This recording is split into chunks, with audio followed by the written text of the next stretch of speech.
सीईटीसाठी अर्ज करायला 6 फेब्रुवारीपर्यंत मुदतवाढ देण्यात आली आहे। अभियांत्रिकी, फार्मसी आणि कृषी प्रवेशासाठीची एमएसटी सीईटी तसंच 5 वर्षीय विधी अभ्यासक्रमाची सीईटी वगळता इतर व्यावसायिक अभ्यासक्रमाच्या पदवी आणि पदव्युत्तर शिक्षणासाठी ही सोय करण्यात आली आहे।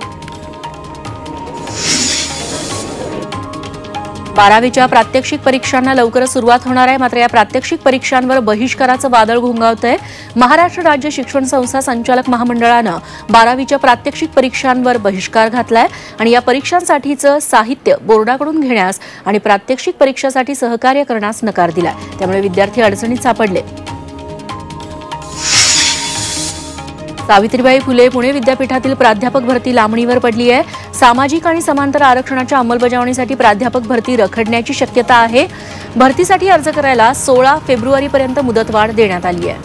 अमृत नोनी आर्थो प्लस ये एक प्रूवन फॉर्मूला है। इसमें मौजूद नोनी फल के गुण और आयुर्वेदिक जड़ी बूटियां शरीर को जरूरी पोषक तत्व देने के साथ साथ हड्डियों और जोड़ों के घिसने, उनमें होने वाले सूजन और दर्द को रोकने में मदद करता है। दर्द मुक्त जीवन के लिए अमृत नोनी आर्थो प्लस।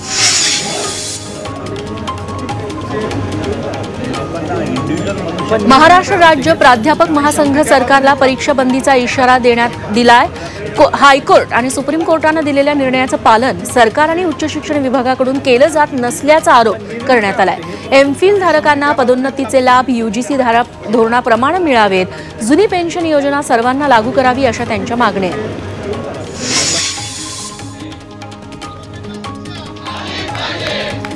यानंतरची एक महत्त्वाची बातमी आहे ती अहमदनगरच्या राहुरी तालुक्यातील वकील दाम्पत्य हत्या प्रकरणी अहमदनगर जिल्हा वकील संघटनांनी 3 फेब्रुवारीपर्यंत काम बंद आंदोलन पुकारलंय।